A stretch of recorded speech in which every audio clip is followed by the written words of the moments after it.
Welcome to Crown TV. Immerse yourself with a captivating audio from our stories. We provide an alternative way to read books in audio. We upload many audiobooks as possible, from bestsellers to timeless classic. Subscribe and stay tuned for new upload. Episode 266, A New Security Guard. Mr. Clifton, how can I help you? Tony asked in a trembling voice. He knew that he was a nobody in Baltimore, and that Rufus refused to talk business with him, so he assumed he must be ringing to order him to do something. A young man is going to come to you to apply for a job. I want you to hire him as a security guard, Rufus said succinctly. He didn't want to waste his words on someone like Tony. Yes, I'll offer him the job at once, Tony said quickly. He thought back to the arrogant young man that he had just sent packing and wondered how he could find him. Don't tell anyone about it, or I promise you'll regret it, Rufus said coldly. Yes, I understand. Rest assured, I won't tell anyone, Tony managed to assure him before Rufus ended the call. Tony was sweating and was short of breath. He was more tired than he had been the time he had to break up a huge fight between some of the university students after a party. The pressure of being watched by the Clifton family of Baltimore was a heavy burden. He must come to work here, he told himself. He was nervous and kept repeating the words over and over. He had only one thought in his mind. He had to make sure that Alex started working as a security guard, or he would face consequences too horrible to even think about. He got up and rushed out of the office. As he passed, several staff members stood up and greeted him. Good day, Chief Lewis, one said. Chief Lewis, how are you? Said another. They saw that Tony was sweating and wondered what was wrong. Mr. Lewis, what's the matter with you? Are you very hot? You can't be, it's cool in here, one asked with concern. Don't worry about it. Help me find Alex Ambrose. If you can't help me find him, just get out of my way, Tony said angrily. Somebody tell me where Alex Ambrose is. Alex Ambrose? The others hadn't heard the name before. They didn't know who Alex Ambrose was. The young man who just came looking for a job, Tony explained with frustration. He thought, you're a bunch of idiots. He felt angry and defeated. Oh, you went out through the south exit, said one of the security guards. Tony opened the door and rushed toward the south exit.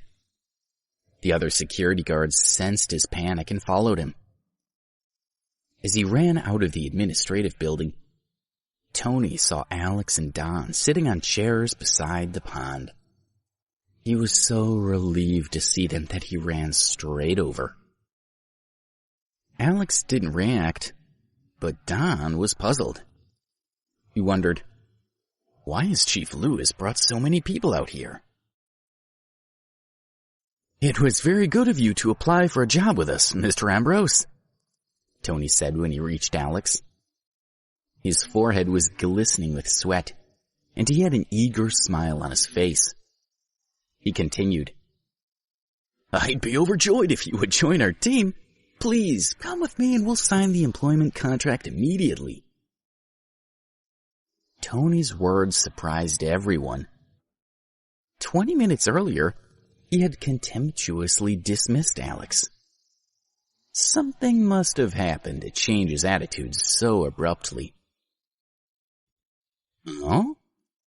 Chief Lewis, didn't you say that I'm not suitable for this job and that I should go and find something else? Alex asked. When he saw Tony's look of desperation, he knew that Rufus must have scared him. No, I was talking nonsense before. I was wrong. Mr. Ambrose, no matter your height or appearance, you're perfect for the job. I believe you were born for it. Our security team here at Johns Hopkins will be very lucky to have you, Tony said quickly. You mean I was born to be a security guard? Alex asked. No, I didn't mean that, Tony replied hastily. The job of security guard was not well respected in society. Tony didn't want to accidentally belittle Alex. He was flustered as he said, I mean, with your qualifications, you would be good at almost anything. Well, then I'll find something else that I'll be good at. Alex stood up and prepared to leave. Mr. Ambrose, wait, Tony said, trying to stop him. He was so anxious that he almost cried. He took Alex's arm and said, Please, stay. I can offer you $3,500 a month just to sit in the office every day. You don't need to do any patrolling or standing guard. Johns Hopkins University security guards were paid about $30,000 a year.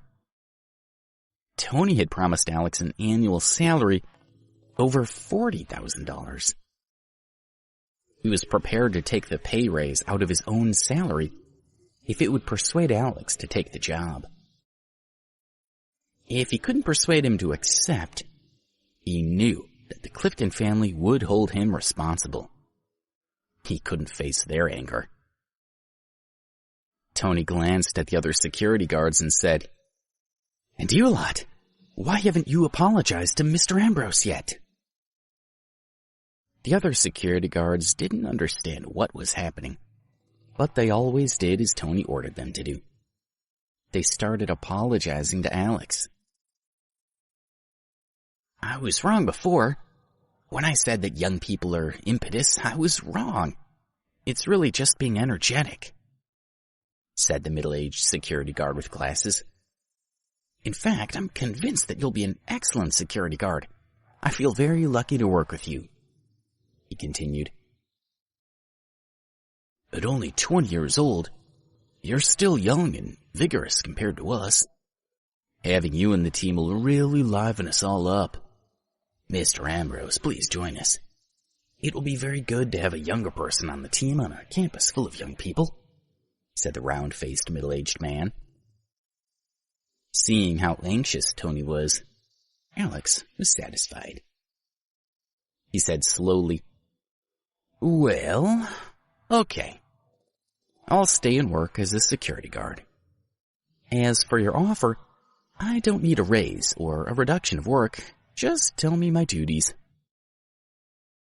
He didn't want any special treatment, because he knew that would make the others dislike him. He was determined to get along well with his colleagues.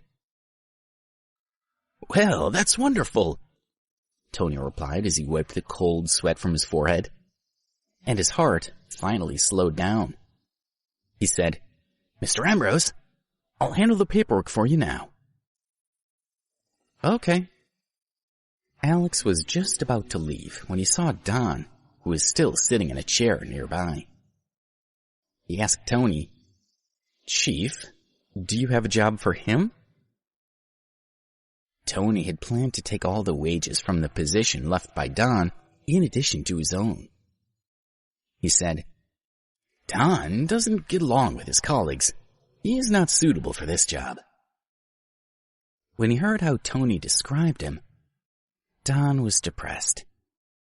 He felt that his future looked gloomy, and he felt even more envious of Alex. I disagree. If he's not going to be working here, then I can't either. I'm sorry, Alex said, turning to leave. Mr. Ambrose, Tony said, but then he hesitated for a few seconds. Finally, he said, Don can continue to be a security guard here. I won't fire him. Really? For Don, it was an unexpected joy. He quickly stood up, went to Tony and said, Thank you, Chief. I promise that I'll do a good job. Tony wasn't happy about it at all. He felt like he'd been manipulated into paying an extra body, which made him feel resentful and depressed. Mr. Ambrose, please come with me. We'll sign the contract. He took Alex back to the office, and they quickly completed all the paperwork. Alex officially became a security guard at Johns Hopkins University. Well, Mr. Ambrose, Don can show you around the campus and explain your duties to you. When you get back, we can talk through everything and decide together on your exact responsibilities. Thank you, Section Chief Lewis. Please, call me Alex. You're my boss, so I'm happy with whatever duties you assign me. Alex replied. When he walked out of Tony's office, the other staff looked at him suspiciously. He'd been able to change the boss's mind completely in under 20 minutes. And they knew that their chief was usually very stubborn when he made his mind up about someone. They wondered if there were more to Alex than they knew. Alex ignored them. He knew that whatever he said, it would only arouse more suspicion. He went over to Don and asked him to show him around the campus and explain all about their work. As they walked around the campus, Don kept staring at Alex intensely. Finally, to break the tension, Alex patted Don on the shoulder and asked, "Are you in love with me? Is that why you're looking at me like that?" "What? No." Don was taken aback by Alex's question, but quickly recovered and said, "I'm just very curious. Who are you? Why was Chief Lewis so desperate to please you?" "I'm just an ordinary person. I think Mr. Lewis was afraid that I would sue him for rejecting my application without good reason. That's why he was afraid of me." Alex lied. "Well, I thought you were just another rich young brat, but maybe I got it wrong." Don scratched the back of his head and said with a smile, "But I still want to thank you. If it wasn't for you, I wouldn't have a job, and my sister would have no books to read." Alex heard the simple and honest gratitude in Don's words. He had heard him mention his sister several times, and deduced that he didn't care how hard his life was, as long as his sister could afford books to read. That seemed to give him the most joy. They went to the northernmost part of the campus, where the 6-story house stood that was the residential building of Baltimore University. Alex and Don were walking toward it when a girl approached them carrying some books. Alex was very happy, because the girl was Debbie. Alex went over and asked Debbie if she was living in the house. He also told her that he had been given the security job, so he'd be able to protect her. Alex and Debbie were aware of Don's presence and were careful about what they said so as to not arouse suspicions. After a few words, Debbie went inside. As Debbie walked into the residential building, Alex turned back to Don. "Alex, you already have friends who are studying at the university," Don said with a smile. Then he said in a low voice, "But you can't go messing around. I can see you're married." He was looking at the ring on Alex's finger. Alex looked at the ring and smiled. He couldn't tell Don that it was the girl he had just been talking to who had given him the ring. "Don, buddy, how about we work in this area together? What do you say?" Alex said. Don was 32 years old and had more experience. It should have been him calling the shots. But Alex knew that if he worked around the residential building, he would be able to watch Debbie every day and monitor what was going on. Episode 267, Spoiled Rich Boys. Tony was quite happy with Alex's proposal that he and Don guard the residential building, and he agreed immediately. He thought it was possible that Alex had some connection to the Clifton family, so he didn't dare to object. Alex's job was now to alternate between spending some of his time patrolling the Johns Hopkins University campus by car and standing guard in front of the residential building the rest of the time. The work of guard duty was, of course, very simple. In fact, most of the time they sat in the duty room. They just had to stay alert and be ready to solve any problem as soon as it arose. That night, Alex changed into his uniform and walked around in it, trying to get comfortable. When Debbie found him, she smiled at the sight of him. "You look so handsome in your security guard uniform," she told him. When she finished class at 9 o'clock, she walked around the campus looking for Alex, but couldn't find him anywhere. Just as she was starting to give up, she had found him inside the residential building. "Why are you back so late? Have you eaten yet?" he asked with concern. He had expected her to finish her classes much earlier on her first day. "Yes, I've only just finished. My new teacher is awesome. He taught me so much on my first day that I spent the evening in the study room reviewing what he said. All the students here are really hardworking, so I need to work hard to make sure I keep up," Debbie replied excitedly. Alex listened to her explanation and felt a little concerned for her. She was so sensible, but he was taking on a lot of work. He was desperate to stay with her and take care of her. However, the Clifton family had explained that his task was now to protect Debbie in secret, and that it would put her in danger if her true identity was exposed. He knew that he had to accept the situation for what it was. "You look so tired that you're struggling to stay awake. You should go home and get some sleep," he told her. "You too," Debbie said. She smiled, and then turned and walked toward the residential building. Don had been watching their interaction. He walked up to Alex and said, "Alex, I think that girl's interested in you. She stood there for 5 minutes and her eyes were focused only on you. I'm much more handsome and she didn't give me a second glance." Don's eyes were twinkling. "Don, don't be ridiculous. I've already got a wife." Alex held up his left hand and showed Don his wedding ring. "Besides, although Debbie and I are friends, she's a student of Johns Hopkins, and she has a really bright future ahead of her. She would never want to settle down with a security guard." "I know you're right. And everyone knows that security guards don't earn much money or have much in the way of career prospects. Girls like her wouldn't be interested in us." Don sighed. He took out a box of cheap cigarettes.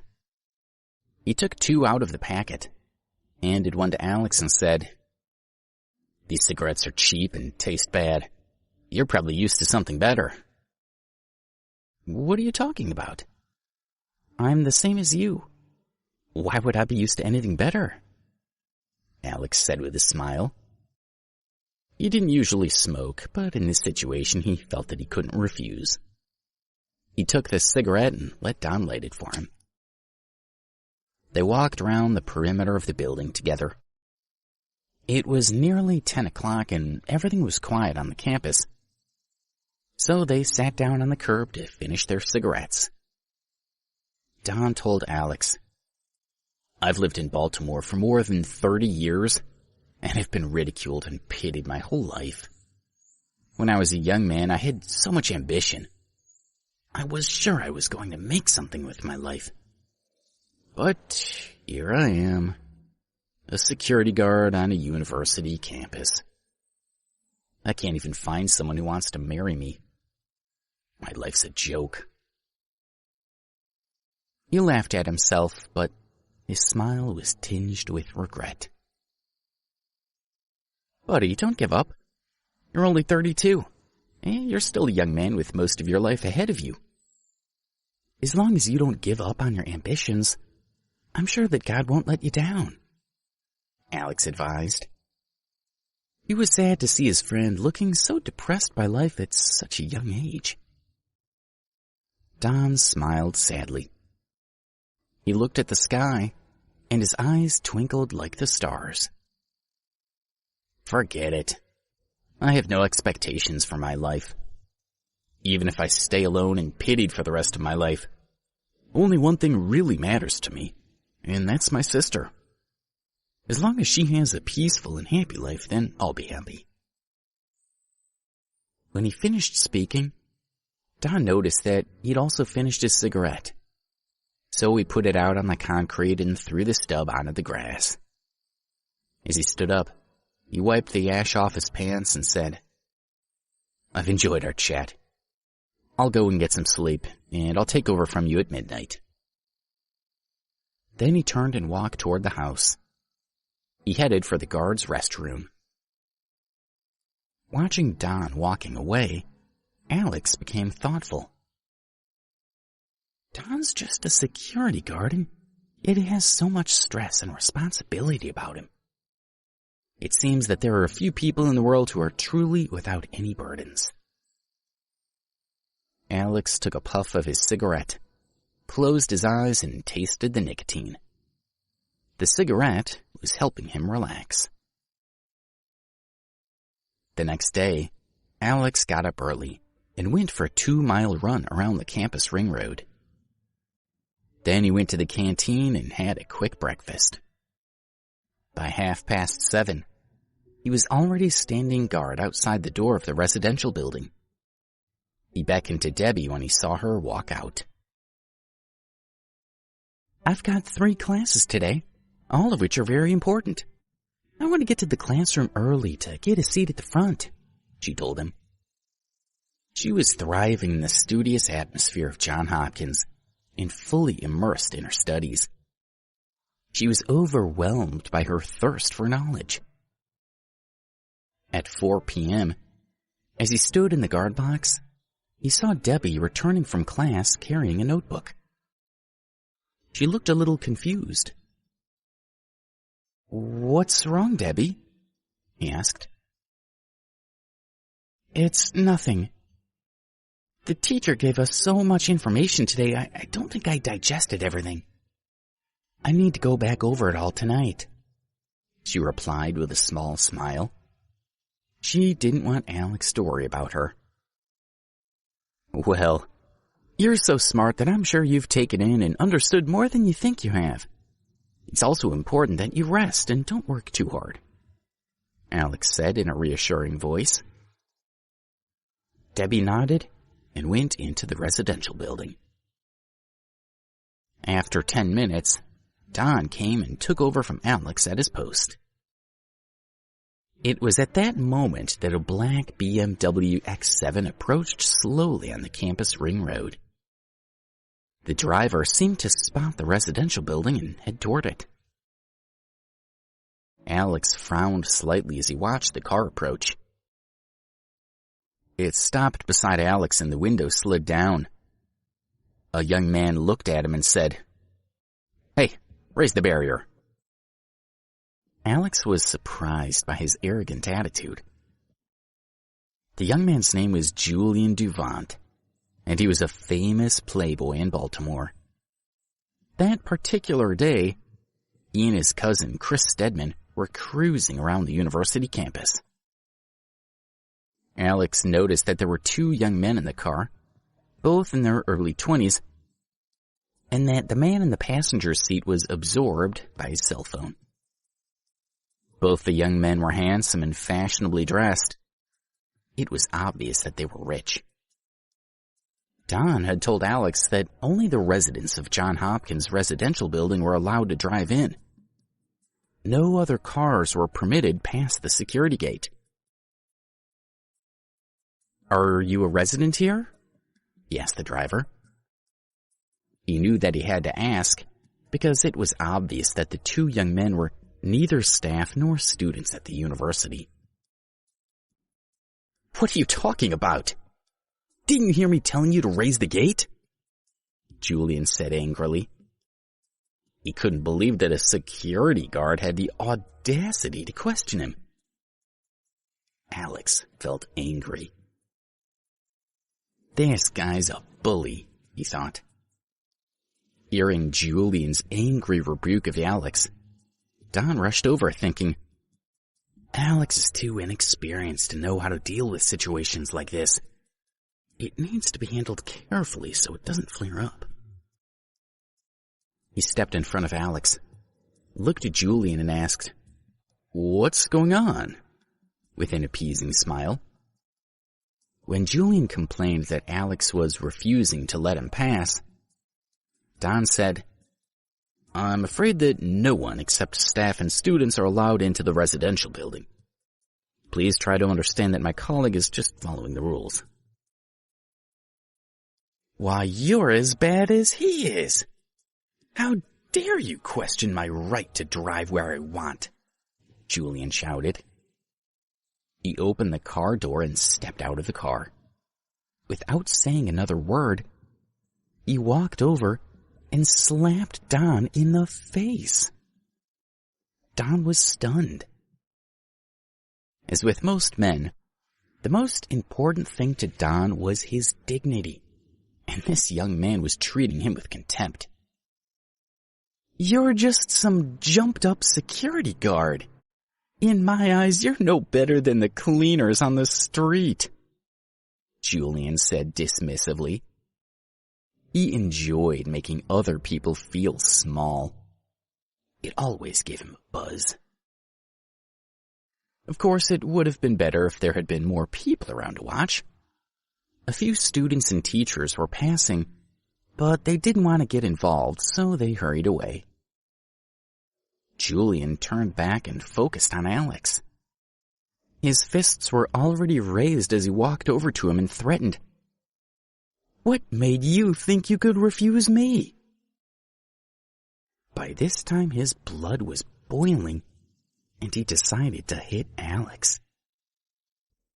However, a moment later, the man lying on the ground wasn't Alex, but Julian. Everyone watching was astounded. They saw Julian about to punch Alex, but in the blink of an eye, Alex's hand shot out like a cannonball, hit Julian in the face, and knocked him to the ground.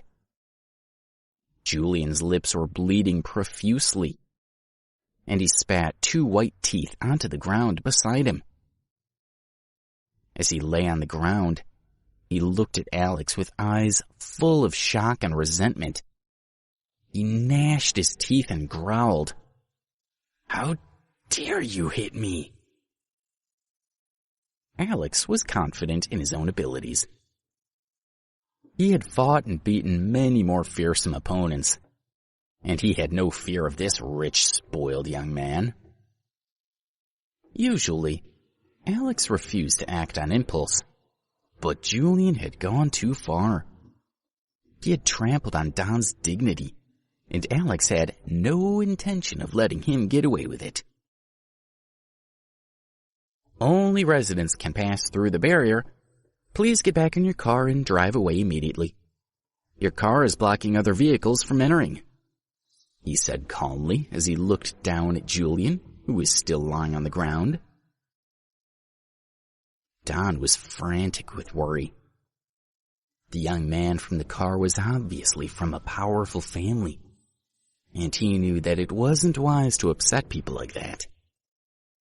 He decided to apologize to Julian on Alex's behalf. It was our mistake, sir, he said. My colleague is new to the job. Please, accept our apologies. I'm going to lift the barrier for you now. Don, don't. Alex touched Don's arm and shook his head slightly.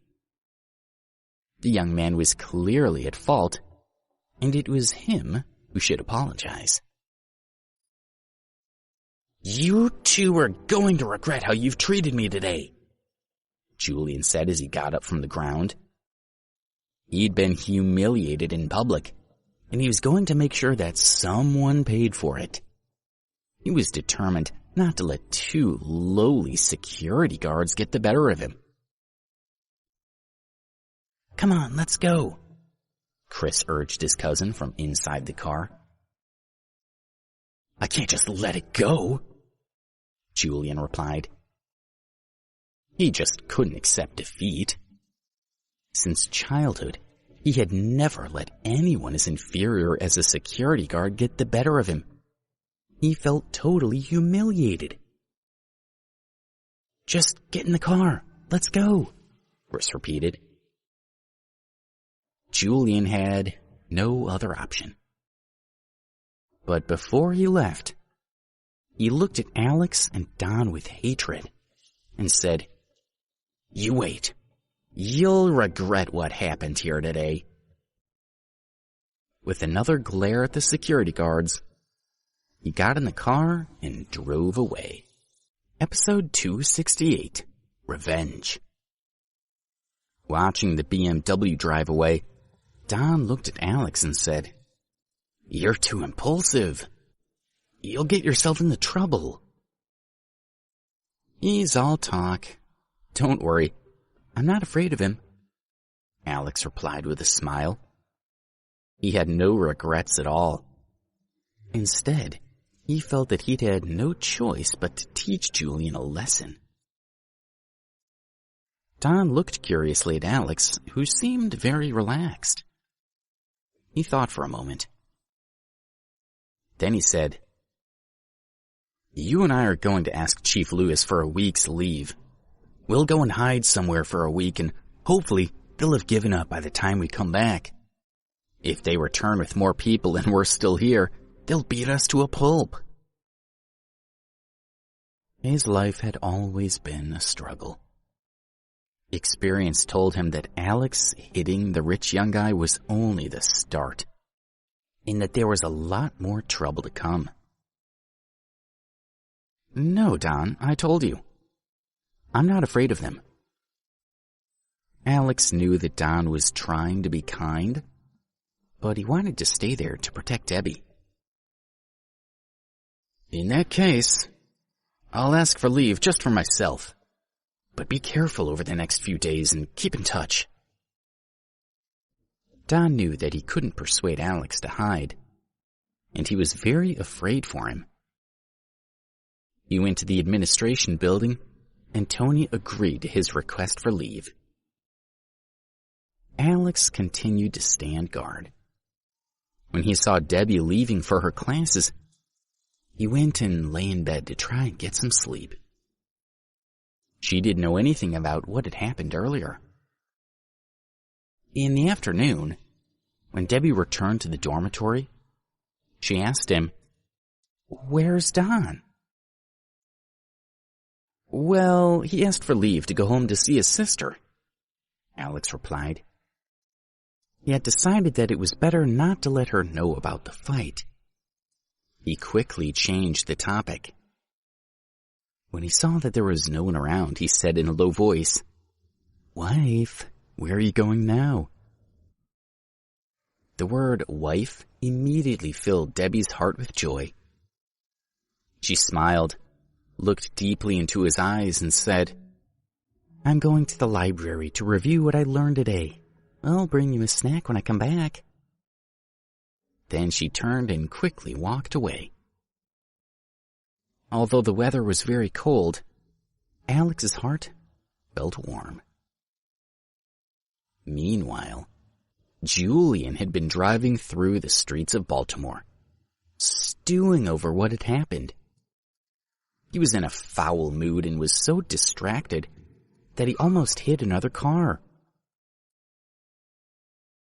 "Drive more carefully," Chris reminded him nervously.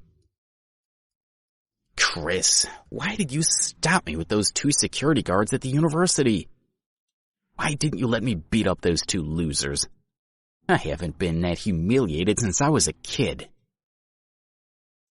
Julian's anger hadn't subsided an iota.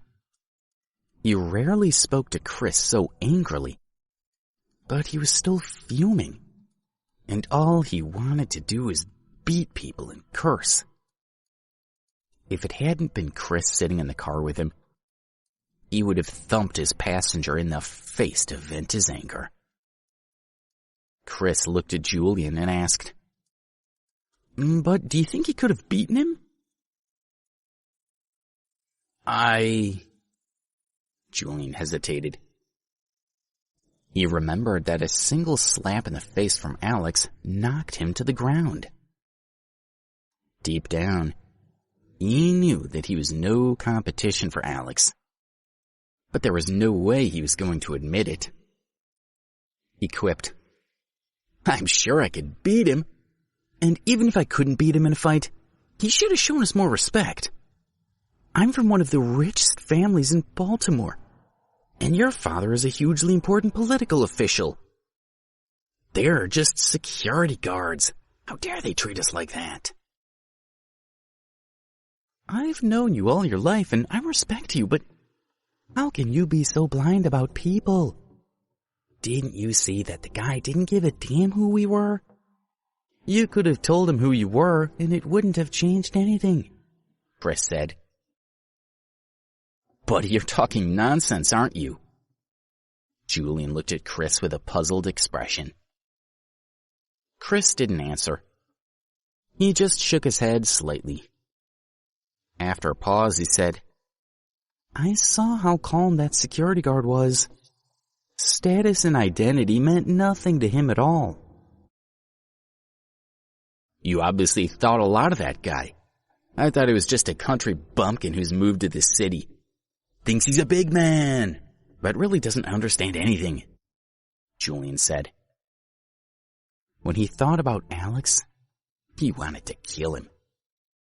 Looking at Chris, he pleaded, "Chris, you have to come with me and help teach that security guard a lesson." Since he was a child, whenever Julian was bullied, he turned to Chris for help. Although Julian's family was well known in Baltimore, it was nowhere near as powerful as Chris's. The Stedmans were one of the top families in Baltimore. They had a fearsome reputation and controlled a lot of the business and underground networks of Baltimore and the whole of Maryland. It was the only family that could compete with the Clifton family in terms of influence. "I know," Chris said. Although his face remained expressionless, he was also very angry about the situation. He opened the contacts on his cell phone and called the number that was simply labeled information. "Mr. Stedman, how can I help you?" a man answered respectfully. "I want information about 2 security guards who are working at the residential house at John Hopkins today," Chris said quietly. Then he ended the call. He was still a little curious about Alex's identity. He asked himself, how could a security guard behave so calmly in such a risky situation? 10 minutes later, the man called back. He said, "Mr. Stedman, I found out what you asked. The security guards are called Don Landers and Alex Ambrose." Hearing the name Alex Ambrose, Chris was stunned. A few days ago, the Stedman family had received a message from the Ambrose family telling them that the eldest son Alex had been expelled from the family. Was the troublesome security guard the same Alex Ambrose? He quickly dismissed the idea. He knew that the Ambrose family's wealth outranked any other families in the world. There was no way that security guard could have come from such a privileged background. Chris asked himself, if I was suddenly deprived of all my money and status, would I be humble enough to work as a security guard? He knew he definitely was not. And he was certain that it was even less likely the case for the oldest son of the Ambrose family. But Chris didn't know anything about how the Ambrose family trained their children. If he had known that Alex endured 7 years of poverty training, worked as a waiter and a delivery man in a canteen and restaurant, and sold pancakes in D.C., he might have thought differently. Don is a 32-year-old man from Maryland. He lives with his sister, Daisy. They rent a cheap basement flat on Fenshaw Road, but Don spends more of his time in the staff dormitory of Johns Hopkins University. Alex is a 22-year-old from New York. He's just joined the security team at Johns Hopkins, and he has no relatives or friends in Baltimore. He once studied at Richmond University and before that at Preston. He had a bad reputation at both schools, and most of his teachers thought he was a troublemaker and a bit of a time waster. As for Alex's donation of 1.5 million euros at Richmond University, the Ambrose family had managed to suppress it, so that information had not been divulged. "I see," Chris said and ended the call. When he told his cousin what he had learned, Julian said, "Well, sure enough, they're a pair of losers." With a voice full of hate, he looked at Chris and said, "Send a couple of people to teach them a lesson." Chris thought about it, and then took out his phone and dialed another number. A voice answered the call rudely. "Mr. Stedman, what's up?" "Saul, I need you to help me teach 2 guys a lesson," Chris said quietly. Hearing the name Saul, Julian was pleased. He had spent a lot of time with Chris and knew that Saul worked as a bodyguard and enforcer for the Stedman family. He had been a bare-knuckle boxing champion as part of the underground scene of Baltimore, and it was well known that the level of competition in Baltimore was one of the highest across the whole of the United States. He was powerful, skillful, and fearless. The underground fighting scene in Baltimore attracted international gamblers, and the bets tended to be higher and the fights fiercer than in the rest of America. Only the underground fights in Los Angeles could compare. That meant that the title of underground boxing champion in Baltimore was hard-earned and very well respected. More than 20 people had seen the end of their careers in the ring at the hands of Saul. Each of them had been famous fighters themselves. Julian was satisfied. His cousin had sent an incredibly ferocious man to his pride. The security guards would be beaten to a pulp. When he imagined the 2 of them being beaten, spitting blood and in agony, Julian felt a warmth flowing through his body and felt very satisfied. "Is it necessary for me to take care of this personally?" Saul had asked in a casual tone. To him, beating someone to near death was just part of his job. "Yes, I want you to do it yourself," Chris had confirmed. There was no hesitation in his voice. He had given that kind of order many times. "Let me know when it's done. Travis will give you all the information you need about them." Travis was the person who had provided Chris with the information about Don and Alex. Satisfied, Chris ended the call. "Chris, that's brilliant. They won't stand a chance against Saul. He'll get them eating their words," Julian said happily. "Why are you so excited? They're 2 nobodies." Chris looked at Julian with slight disdain. "Yes, I know. Compared to you, they're nobodies. You're so powerful, I'm sure that in the future you'll control the Baltimore underground world. I'm so proud that you're my cousin," Julian complimented Chris. He had the mental image of the two security guards being pulverized clear in his mind. "Cousin, let's go to a restaurant for dinner and then back to mine. I'll contact 2 girls to wait for us there. Maybe by the time we're done, Saul will have called to tell us that he's finished with the 2 losers. What a perfect end to the day," Julian said enthusiastically. And then the 2 cousins drove to the restaurant together.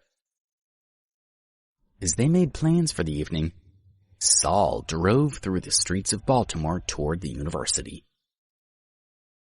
He was holding the steering wheel with one hand and holding 2 photos in the other hand. They were the photos submitted by Alex and Don when they were first employed. Saul threw the photos onto the passenger seat and pushed his foot down on the accelerator. In his opinion, the job was going to be a piece of cake. He hummed to himself, thinking that it would take a couple of hours to sort out these 2 losers. Then he'd go to the casino and have a drink and gamble for a while. His cell phone rang. When he saw that the caller was Travis, he answered the call. "Saul, the security guard named Don has already left and gone home. His home is in a basement on Fenshaw Road," Travis said.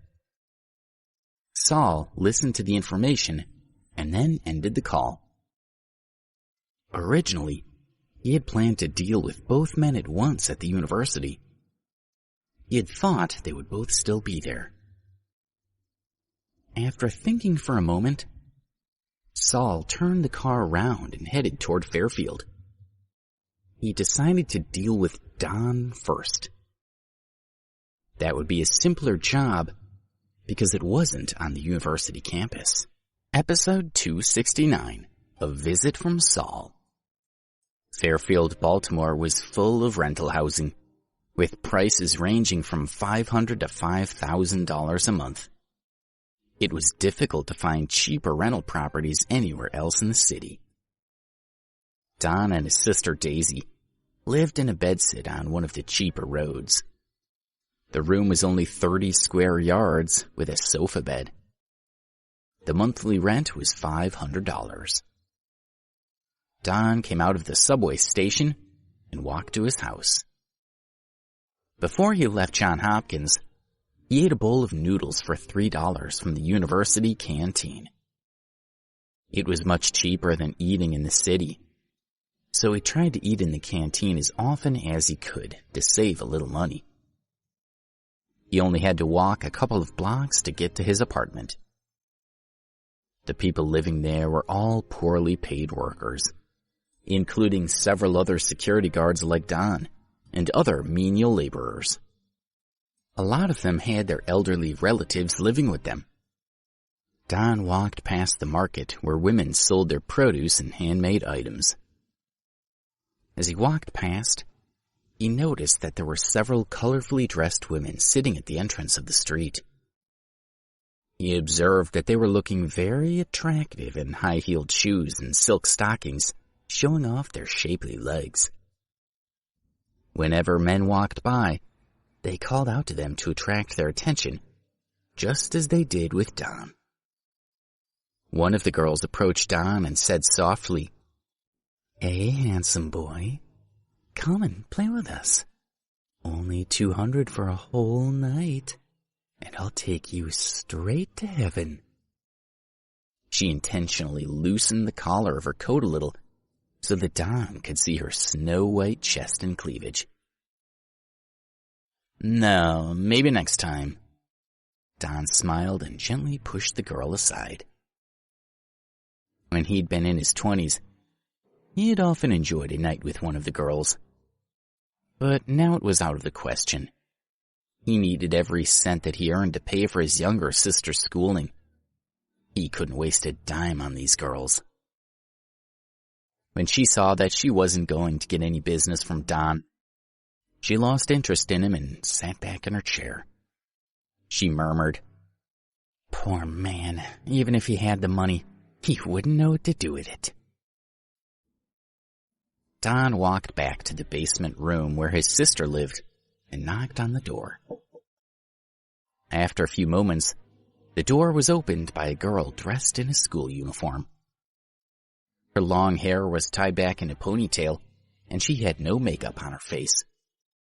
She looked very plain and a little naive.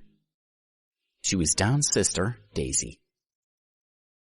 "Don, you're back." When she saw that it was her brother, her face changed from an anxious frown into a smile of joy. She opened the door and let her brother in. Don pinched his sister's cheek and said with a smile, "Hey, Daisy, did you miss your big brother?"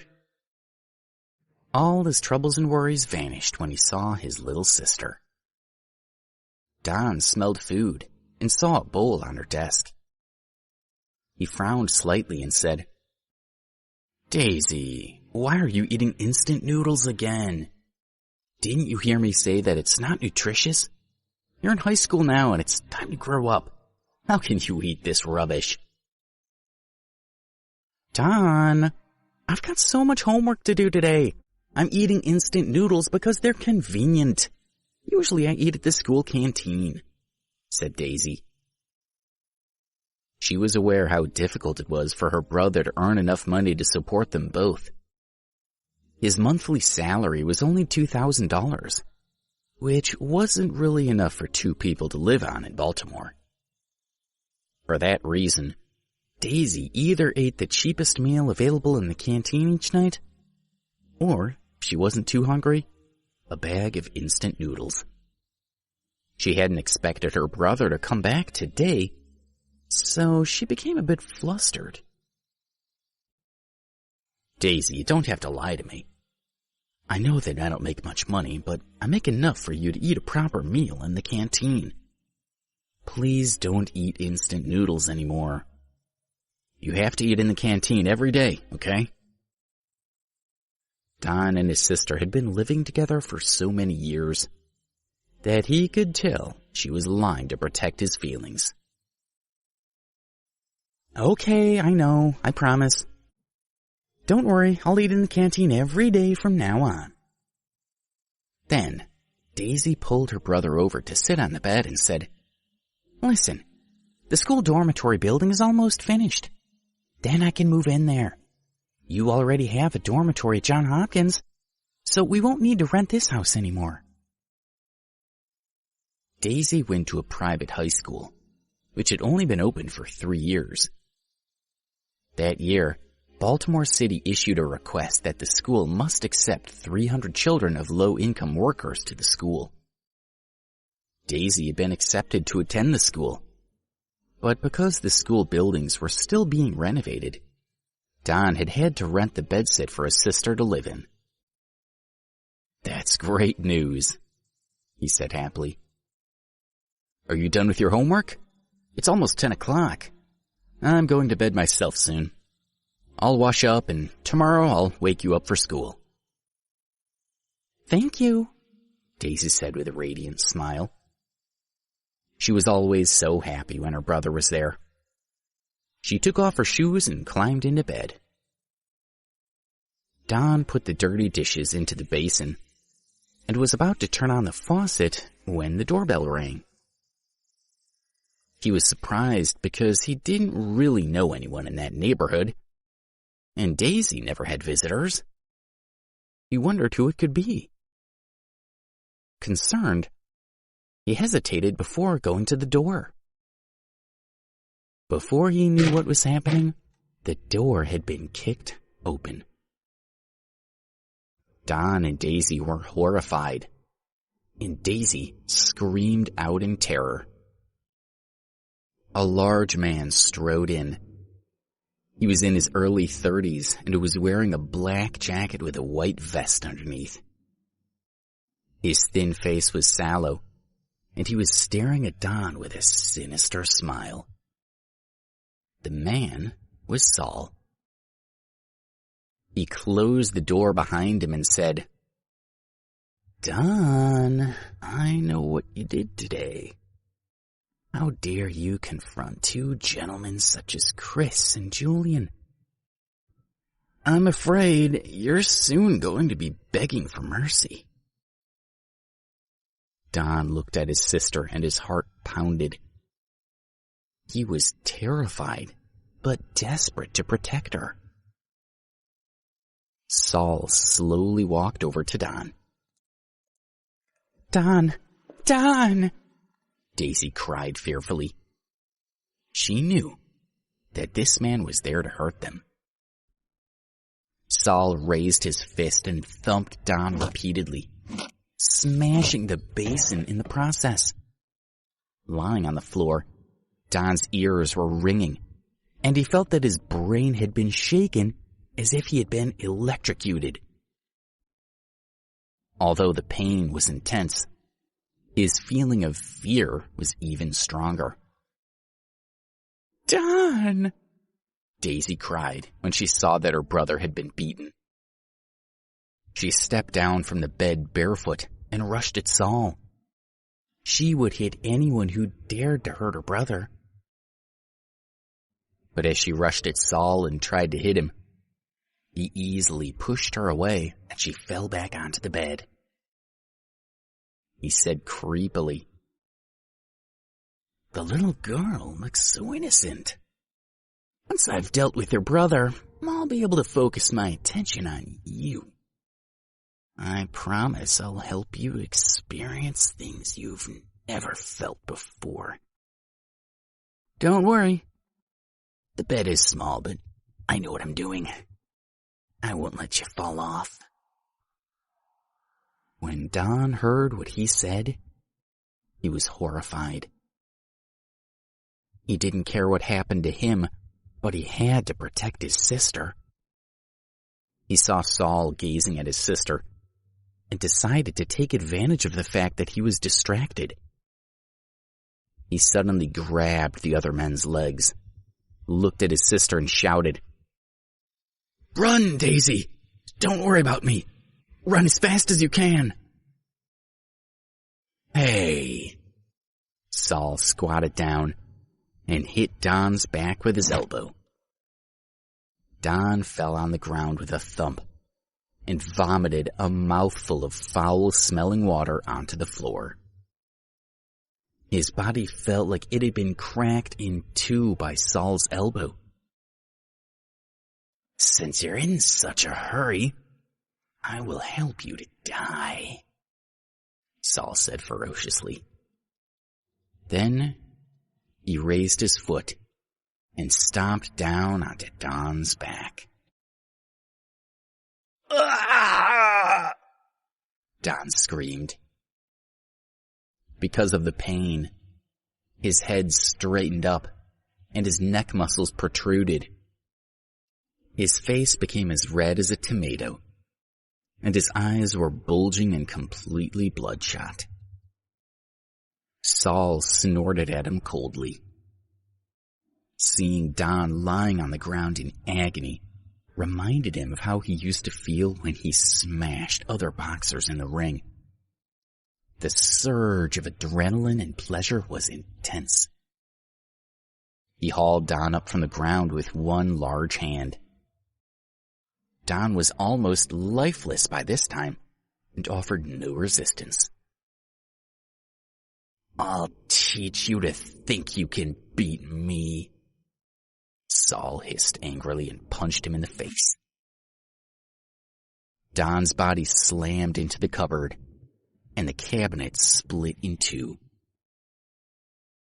Saul grabbed his opponent's clothes again and pulled him to his feet. His face was red and swollen like a tomato, and there was blood pouring from his nose. "Look at you now. You're more pitiful than the mangy street dogs," he laughed. His pupils shrank to pinpoints, and the muscles in his hand bulged as he punched Don again, this time slamming him into the cabinet mirror. The noise of the cracking glass could hardly be heard over Don's scream. His skull had been cracked, and blood was pouring from a 3-inch wound in his scalp. Although the upper part of the mirror had been smashed, the lower half was still there, but with deadly long shards protruding upward. "Go to hell!" Saul shouted as he clenched his teeth, grabbed Don's limp body, and got ready to throw him onto the mirror shards. The intent was to cut Don's throat and finish him off for good. But as he raised Don's body, ready to throw it, a cell phone started ringing. Saul froze, and Daisy rushed over to her brother's body and hugged his head. "Turn off your cell phone right now," Saul ordered angrily. He didn't like to have any distractions when he was dealing with people. Don just about managed to pull out his cell phone. He was shaking so badly that he could hardly hold it, but he managed to see that Alex was calling him. "Give it to me," Saul demanded as he snatched the phone from Don. When he saw the name Alex on the screen, he smiled. It was a perfect opportunity to lure Alex to that flat to kill him there. After all, it would be much easier to kill him there than at the university. He pressed the answer button and listened as Alex said, "Don, are you at home?" After finishing his day's work, Alex had eaten the supper that Debbie had brought him. When he saw that Debbie had turned her light out, he started thinking about Don. He was worried about him, so decided to call to check that he was okay. "Alex?" Saul answered coldly. Hearing his voice made Alex's heart thump. He had a really bad feeling about the man that answered Don's phone. He asked warily, "Who are you?" Saul told him, "I'm with Don. If you don't want me to hurt him anymore, you'd better come to his home right now. And don't call the police or bring anyone with you. Don't tell anyone what's going on. If you do any of those things, I promise that I will kill your friend." "What? Don't hurt him!" Alex cried desperately. "Well, it depends on whether you get here in time or not," Saul replied. When he heard the panic in Alex's voice, he knew that he would come. "Alex, don't come! He'll kill—" Don tried to say, but Saul slapped him in the face. "Don!" Alex was desperate to help his friend. "One more time. If you're not here in half an hour, you won't be seeing your friend again," Saul said calmly and ended the call. Episode 270, Alex Joins the Fight. As the call ended, Alex had no doubt that if he didn't get there in time, Don would be killed. He ran outside and took a taxi and went straight to Don's home. Fortunately, Don had already told him where he lived. "Please, drive more quickly," he asked. They seemed to be going very slowly. The driver replied, "If you think you can drive better than me, please be my guest. I can't wait to see how well a security guard can drive through Baltimore." His family had been taxi drivers in Baltimore for several generations. He was very relaxed about his job. But Alex knew that Don's life was in his hands. He was frantic. "Stop the car," he told the driver. "Why? Do you want to get out here? The minimum fare is $5. "Do you want to pay by cash or card?" asked the driver. Alex got out of the car, went round to the driver's side, opened the door, and pulled the driver out. The driver thought that Alex was attempting to steal the cab, and he looked at him with terror. "Get in the car!" Alex yelled at him as he climbed into the driver's seat and fastened his seatbelt. Cowed, the driver climbed into the passenger seat. With a roar of the engine, the taxi flew out onto the highway. It took them only 15 minutes to get to Don's home. They would have been even quicker if they hadn't been stopped by several sets of traffic lights on the road. As soon as the driver got out of his car, he vomited on the ground. He had been driving for 20 years, but he had never gone so fast through the city. He had spent the whole journey terrified that Alex was going to crash. Fortunately, they had reached their destination without hitting any other vehicles. Alex gave him $100 and turned his back to him. The basement where Don lived was easy to find, and he quickly arrived at his door. He tried to open the door, but it was locked. He took a deep breath and knocked hard 3 times. Then there was the sound of the bolt being pulled back. Then a deep male voice said, "Come in." Alex opened the door and went in. He saw Don lying on the ground with his hands clasped in front of him.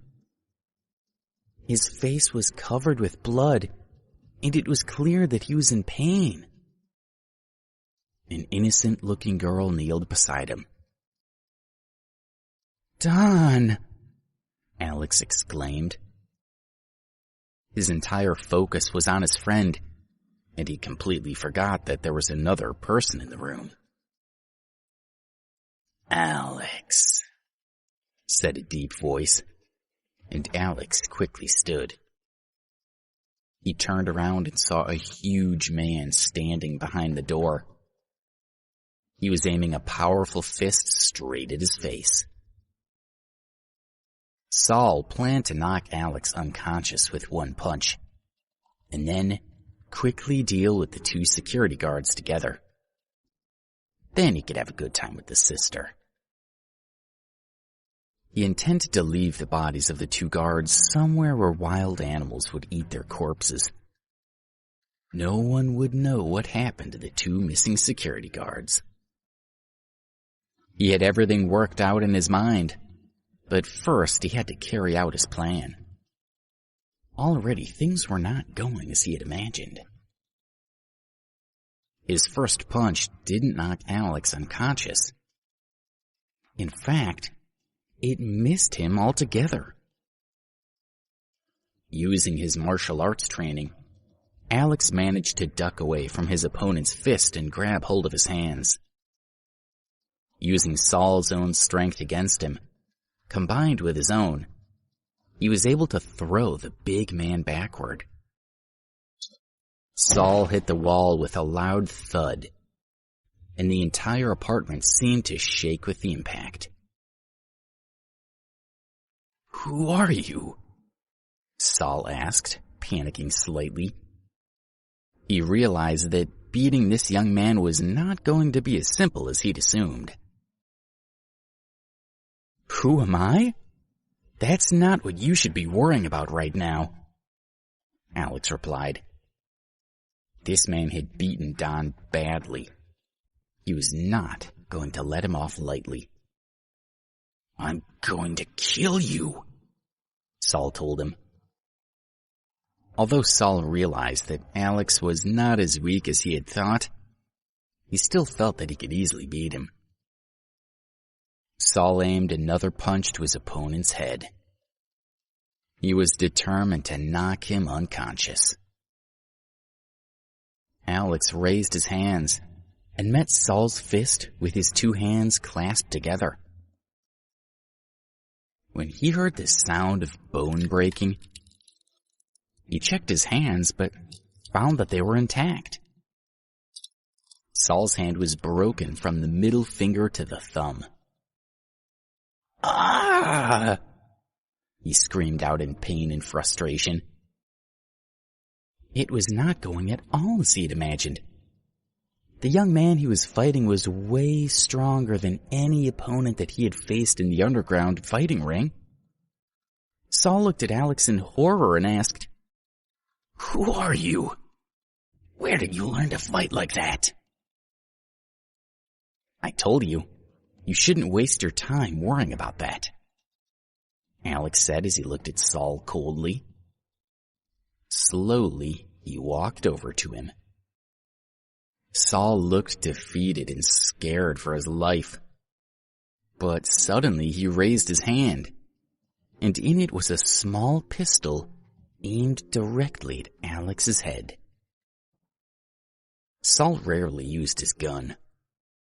He preferred physical combat, which he felt was more enjoyable. But he realized that on this occasion, he had no alternative.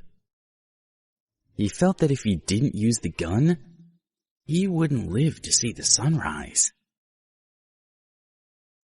Alex stopped and stared at the pistol in Saul's hand. Saul smiled, looking more relaxed. He said, "I admit that you're stronger than me and a skillful fighter. But do you really think that in modern society your martial arts skills are invincible? What a joke. Today you're going to die." Alex wasn't perturbed by Saul's words. He stepped forward again. "Do you want to die?" Saul roared. At the same time, he pulled the trigger. There was an ear-piercing bang as the gun fired into the room. Following the gunshot, Saul relaxed. He knew that Alex must be dead, and he could turn his attention to finishing off Don, and then having fun with his sister. Don and Daisy also assumed for a second that Alex must be dead. There was no way he could have dodged the bullet when it was fired at such close range. But they didn't know that when Saul pulled the trigger, Alex raised his hand. They hadn't noticed the flash of light on metal as the gun went off. There was a spray of sparks in the space between Alex and Saul, and then a soft poof sound. When everyone looked in awe at Alex, they saw a small copper bullet embedded in the wall behind his head. They watched as the bullet slipped slowly from the wall and landed on the ground with a thump. Alex didn't turn around, but kept his eyes on the muzzle of Saul's gun the whole time. As soon as he had seen that his opponent had a gun, he had pulled out his blade, which had hit the bullet and changed its trajectory. "What?" Saul was stunned. "What did he just do? How can someone change the direction of a bullet?" In Saul's eyes, Alex had become a terrifying opponent. If he couldn't kill him in the next seconds, then he might be the one to die instead. "Die!" Saul yelled and fired 7 shots at Alex in a row. But Alex managed to deflect each bullet with his blade. Not a single shot hit him. In a panic, Saul tried to pull the trigger again, but nothing happened. The gun was empty. He was out of ammunition. Alex punched Saul hard in the face. Saul hit the wall and fell to the ground. Alex had only put half his power behind the punch. If he had used all his strength, he would have broken Saul's neck. Without giving Saul a chance to breathe, he raised his foot and kicked him in the ribs. "Ah!" Saul cried as he slid across the ground and hit the far wall. Most of Saul's ribs were broken, but not all. Saul was aware that Alex could have shattered all of his ribs if he wanted to. "Get up," Alex said, as he bent down and grabbed Saul's waist with both hands. He lifted Saul over his head and threw him back down on the ground. There was a loud thud as his back hit the ground. "Ah!" Saul groaned as he writhed on the ground. His face was scrunched up from the intense pain coursing through his entire body. At that moment, he would have gladly died to stop the pain he was feeling. Alex went over to Don and helped him up. Thank you, Daisy said to Alex, who was their savior in her eyes. "You must take Don straight to the hospital to get his injuries treated. Don't worry about the money, I'll cover it. I'll meet you there later," Alex told her. "Okay," Daisy nodded. She understood this was no time to argue. "Alex, you should come with us," Don said. He was full of awe and respect for Alex. But he was also thinking ahead. He knew that soon, Saul's accomplices would arrive looking for him. Although Alex was powerful, even he couldn't stand up to a whole gang of thugs. Alex shook his head and said, "I have a few things to take care of first. You go to the hospital with Daisy now, and I'll meet you there soon." "Don't worry, Alex. I'll get my brother to the hospital. Please be careful," Daisy said, then walked out of the door with Don. Saul, who was rolling around on the ground, was starting to recover a little. When he saw that Alex was staring at him, he shivered all over and shuffled backward. Looking at Alex, he felt like he was looking into the eyes of the devil himself. "Now, take me to meet the two rich guys who ordered you to come here," Alex demanded.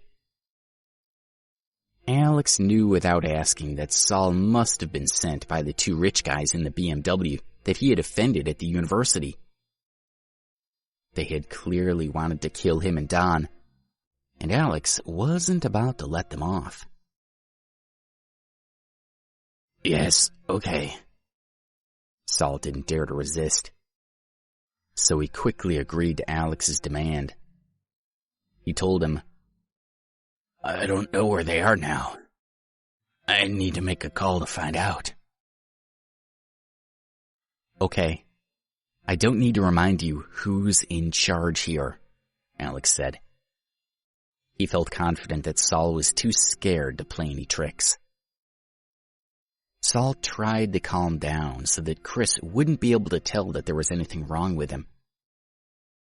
He took out his cell phone and dialed Chris's number. He panicked a little when his call wasn't answered immediately.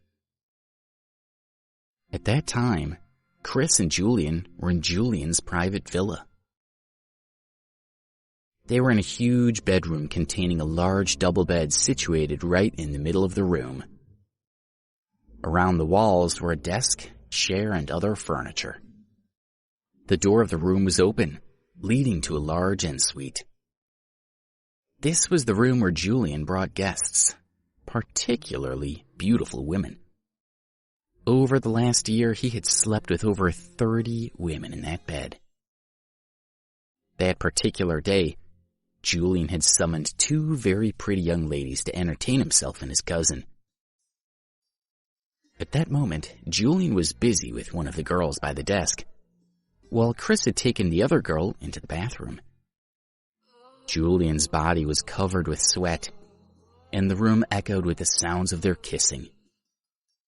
He was in the throes of ecstasy.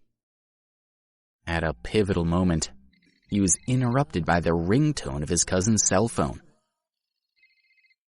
When he heard the phone ringing, Julian looked in the direction of the bathroom and thought, "Chris is having too good a time, I won't disturb him." He grabbed Chris's cell phone and was about to cut off the call when he saw that the caller was Saul. Expecting good news, He smiled and answered the call. Saul, have you dealt with those 2 security guards? Is it done? Thank you for listening to Crown TV. Please don't forget to subscribe, share and turn on the notification button.